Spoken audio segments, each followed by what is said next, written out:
Greetings, Traveler in Paimon.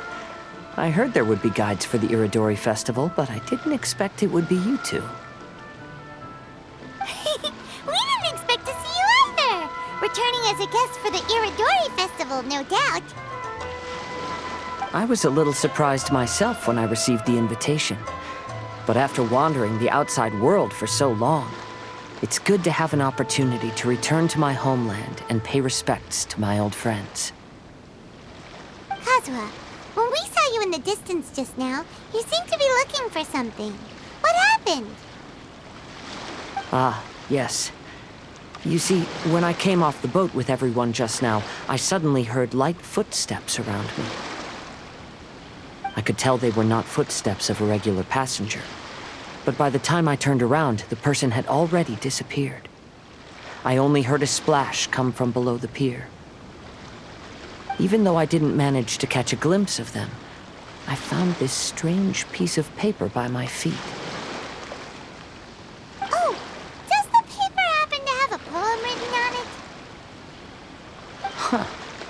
How did you know?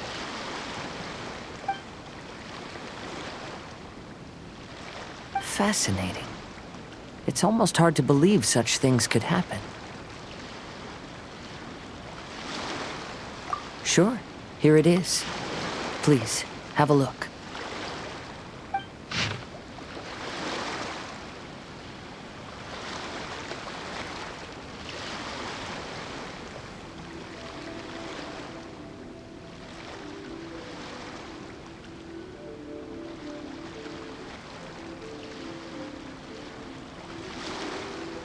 Last time, Aoi no Okina's poem ended with a reference to Akihito. And sure enough, this is a story about him. The story this time basically says that Akihito got his name from his love of red seals. However, the shogun discovered that he had committed plagiarism, and he was soon exiled. Well, if Paimon were to rate today's story, it sounds pretty unfortunate. I don't think there's anything particularly wrong with this story. I too was once wanted as a criminal by the shogunate, so I'm not all that different from Akihito mentioned in this story. But according to the story, Akihito was exiled by the shogun because of his wrongdoings. You did nothing wrong, Kazuha. Huh? Traveler, what are you thinking about?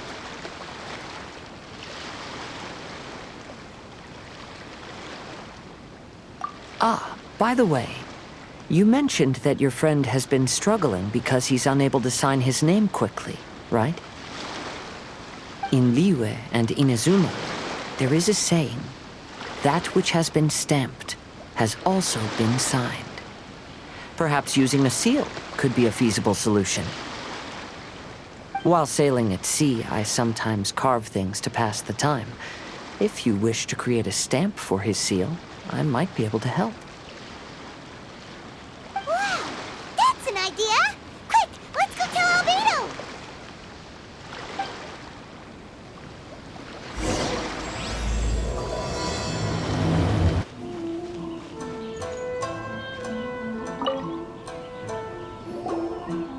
Albedo, we figured out a way to help Shincho!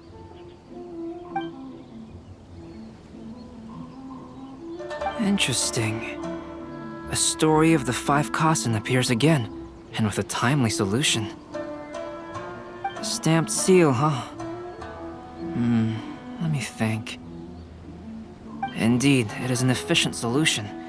If we use a stamp, then Xingqiu won't have to struggle with his handwriting anymore. However, since Xingqiu's signature has been previously revealed to the readers, it would seem insincere if he only used the stamped seal for his new books. But I have another idea. Using a seal is a part of it, of course.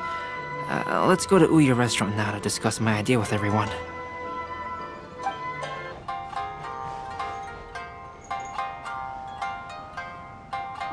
Welcome to Ouya restaurant. Yes, that's it, Genyu. Your writing has greatly improved today, which means yesterday's intensive training was effective. My apologies, but I simply can't do it anymore. My hands are so sore that I can't even move them anymore. I should have known better than to read novels during calligraphy class. You just had a 10-minute break. Come on, you can do this. When it comes to pushing a deadline, there's no one more brutal than Mr. Hirayama. No wonder Lady Yai would always send the editorial director to handle troublesome authors. Whoa, this is getting scary. It hasn't even been that long and Shincho's already zombified. Mr. Hirayama, we found a solution that might just solve our dilemma. In both Liyue and Inazuma, seals are widely used as the equivalents of a signature. If we use a stamp to leave the author's seal on the books, then we could make the signature process a lot easier. Of course, a seal on its own is not enough. So, I propose that each signature consists of 2 parts. First, we'll use a personalized seal. We can simply carve one using Chenyu's signature as the design. In addition, I'll also design a simple but elegant pattern that's easy for Chenyu to write. That way, he will only need to draw a simple pattern on each book. Let me think. All right, I think that would work. Not only does it still involve the author's own handwriting, but the result should be very beautiful as well. So, what you mean to say is, I've been saved from this predicament? Mr. Hirayama, it suddenly occurred to me that the reason we gave up on live book signings previously was because it would take too long for the author to sign each book. But if we adopted Calx's proposed method, we might have enough time to do signatures at the live event. And if all the authors signed their books in the same fashion, then Genyu's signature wouldn't look out of place. If you think it's feasible, I would certainly be happy to design signatures for the other authors as well. Yes, and you may leave carving the stamps to me. In that case, I shall contact the other 2 authors participating in the new release event.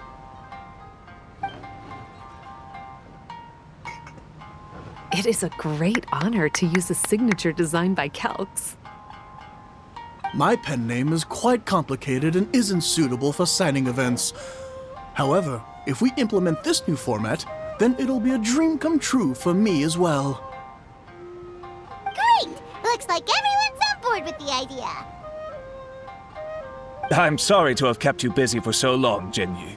Please, take the next few days to have a good rest. We'll handle everything from here. The books that Genyu already signed can be used as special prizes in future events held by the I Publishing House.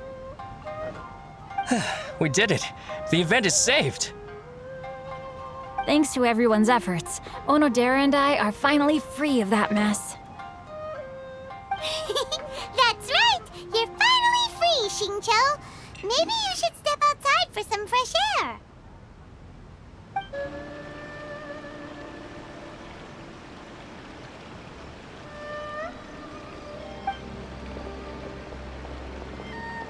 Traveler, there you are. Oh, it's Ayaka! And Venti! That's an interesting combo. I was just going to the festival venue to prepare the Ikebana lesson when I found a strange piece of paper on a flower stand. This bard just happened to be close by at the time. He informed me that you've also found similar papers recently. As such, we came together to find you two. But the paper she found isn't quite the same as the ones we found before.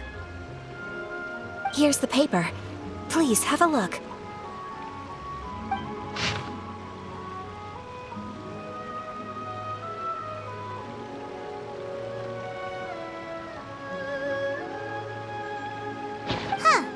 All the poems we found before were roughly the same length, but this one is only 2 lines.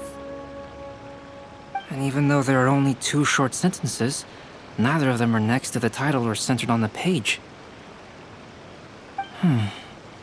The position of the writing seems to indicate that there is other content written on this paper besides these 2 lines. If we take the poem literally, it reads, "Dip this paper in water and see the truth naturally appear." Speaking of which, I have an ancient text at home, specializing in ancient and exotic stories. It mentions a special ink that will show itself when wet and disappear when it's dry. So, shall we give it a whirl? It just so happens that there's a pond nearby.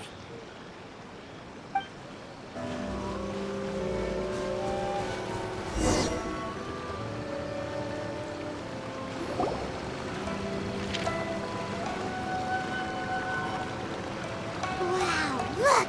It's really working! More words have appeared on the paper! Let Paimon see what it says.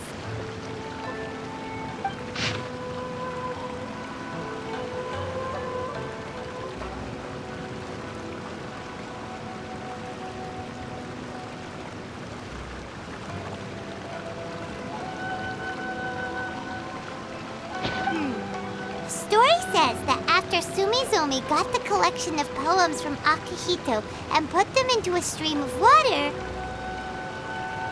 the plagiarized words in the poem became blurry. Huh? Why would that happen? You see, Paimon, in the past, when printing was not yet well developed, handwritten text could easily become smudged in books when exposed to moisture. To ensure the text lasted longer, they'd either write using a special ink or coat the paper's surface with a waterproof coating once the writing was finished. Such special inks are time-consuming and laborious to produce, and the waterproof coating could also prove just as difficult.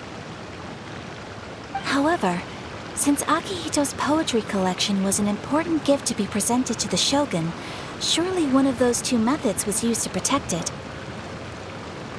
But as for the plagiarized poems, not only would they lack Akihito's seal, but the words would also react differently when exposed to liquid.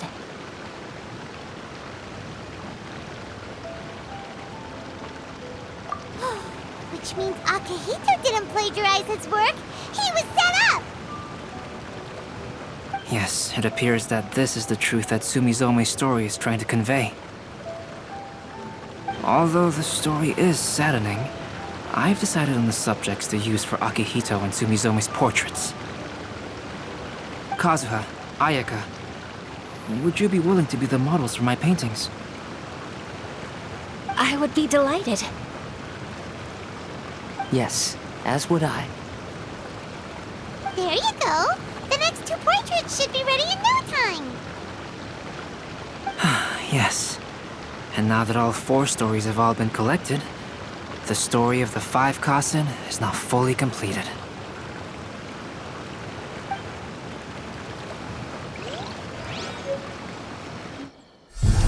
Long ago, Inazuma had 5 legendary poets. People bestowed upon them the title of the 5 Kasen. One year, the poet Suiko made his way to Tenshukaku and presented the Kasen's work for the shogun's perusal. But a page from the works of Aoi no Okina had been torn out, and Suiko was questioned regarding the matter. Suiko pleaded guilty. He admitted to drinking at the tavern the night before, and vaguely recalled a mysterious figure approaching while he was intoxicated. That figure was none other than Aoi no Okina himself. This turn of events had begun with an unnamed individual, under whose coercion, Aoi no Okina was forced to take drastic measures to retrieve a page of poetry. He knew nothing of this individual's true intentions. All he knew was that the poem had to do with an old acquaintance, Akihito. Akihito had once belonged to the 5 Kasen. Each poem he composed, he marked with a scarlet red seal, hence the Aka in his name. Such a distinguished writer was he, and yet one of the poems he had submitted the previous year was found to be plagiarized. Akihito was exiled for his crimes, and only 4 of the 5 Kasen remained. Sumizome went over Akihito's poems and noticed that the plagiarized poem lacked his seal. She immersed his poetry in a stream nearby, and only on the plagiarized poem did the ink run. Aoi no Okina passed by and witnessed Sumizome's doing, which he then recorded in a poem. Thus transpired the events of Suiko's poetry submission, and this is where the story comes to an end.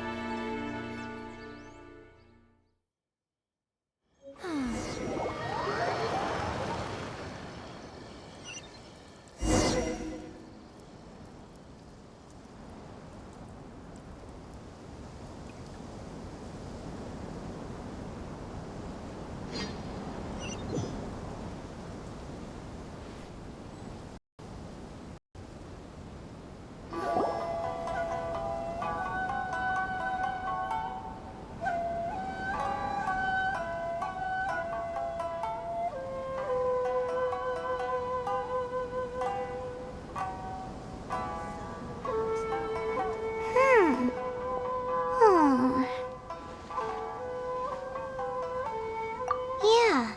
Ever since we completed the story of the 5 Kasen, there's still one thing Paimon hasn't been able to figure out. One of the 5 Kasen is called Kuranushi, right? It's just that, how could the story of the 5 Kasen finish without him appearing at all? Oh! Have you really not noticed? Huh? Not noticed what? This is no time to be playing games, Tone Deaf Bard! What he means is that the story of Kuranushi was already embedded within the 4 poems.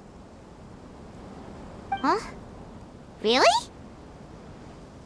That's right. The key lies in the poem that Aoi no Okina wrote after seeing Sumizome rinsing the poetry collection. An average person could never understand the scene of a young girl washing Akahito's poetry collection in a stream. Even Aoi no Okina couldn't figure out the meaning behind Sumizome's actions. He was simply reminiscing and thinking about his old acquaintances. However, for the perpetrator who framed Akahito, it was completely obvious. He was worried that if this poem was seen by the Shogun, then the Shogun could discover the truth behind the plagiarism incident. If that happened, then he'd be finished. So, in desperation, he threatened Aoi no Okina to make him tear out this poem. Which means the one who threatened Aoi no Okina is the same person that framed Akahito! What? Kuranushi? That's right. Though there are only 4 poems, they still managed to tell the complete story of all 5 Kasen. Since the Shogun mentioned in the poems is certainly not the one of the 5 Kasen, the only character left is the mysterious one with an unknown identity. Oh, okay. Paimon is finally starting to get it now. However, this also brings something else to mind. The story of the 5 Kasen has more or less reflected everything that's been happening around us lately. Which begs the question, is there a Kuranushi in our world as well? A Kuranushi? In our world? Speaking of which, I wonder if our dear Kazuha has come up with anything. Oh, right! Kazuha! He's been pretty quiet this whole time. Let's ask him! Crowdsourcing competition is now underway. Make sure you get in line early to buy your special edition drinks! Welcome home, almighty Shogun. Hey, Kazuha! Are you okay? You've been standing in front of this blank canvas for a while, and you don't look so good. Apologies for making a wild assumption, but has the story of the 5 Kasen reminded you of anything? Yes. A few things did come to mind, actually. However, they were nothing more than some past incidents regarding my family. I don't mind sharing the stories, but I'd prefer not to bring you any more trouble. Hey, we're all friends here, Kazuha. You can always tell us whatever's on your mind. Kaedehara, please forgive my assumption, but perhaps you were thinking of the Raiden Gokuden? The Raiden Gokuden? What's that? It appears that Miss Kamisato and I were thinking of the same thing. But it also has much to do with the Yashiro Commission. It would be improper to speak of it here without the consent of Miss Kamisato. It's fine. Those of us here are all trustworthy, so there isn't any harm in it. However, this matter is somewhat complicated and may be difficult to explain. Let me start with the Raiden Gokuden. As you all know, the Yashiro Commission's primary purpose is managing ceremonial and cultural affairs, and Inazuma's art of forging swords is a very important part of our culture. The Raiden Gokuden were once the top 5 schools of the forging art in Inazuma. Although these families were swordsmiths by craft, they also held many important positions in the Yashiro Commission. Unfortunately, of the 5, only the Aminoma art still maintains its artisan lineage. The descendants of the Ishin art are also still alive, but the craft has been lost to time. The descendants of the Ishin art are none other than the Kaedehara family. Whoa! We knew Kazuha came from a noble family, but we had no idea about his connection to the Yashiro Commission and sword making. Yes, but that's all part of the past now. The Ishin art was lost with my great-grandfather's generation. My grandfather was dissatisfied with my great-grandfather's lack of effort. When he was young, my grandfather traveled all over Tevat to find a way to revive the family business. But it was to no avail. And in my generation, our last remaining family property was lost as well. I heard my elder brother mention that the decline of the Raiden Gokuden happened very rapidly. In the span of a few decades, 3 of the families suffered various misfortunes and disappeared completely. Later, there was speculation that all of these misfortunes stemmed from some background machinations, meaning that someone wanted to wipe out the Raiden Gokuden. However, since not every family of the Raiden Gokuden came to ruin, such explanations were treated as nothing more than a conspiracy theory. Indeed. I've also believed such ideas were just theories and rumors. However, I know that a major incident happened to my great-grandfather when he was young. Not only did it affect the Kaedehara clan, but it nearly jeopardized the Kamisato clan's position in the Yashiro Commission as well. After reading the story of the 5 Kasen, I can't help but feel like it's pointing me toward the truth behind that incident. What exactly happened to your great-grandfather, Kazuha? I still can't say. I need to speak with someone to verify the details. Let's meet here again at noon tomorrow. I will tell you everything I know then.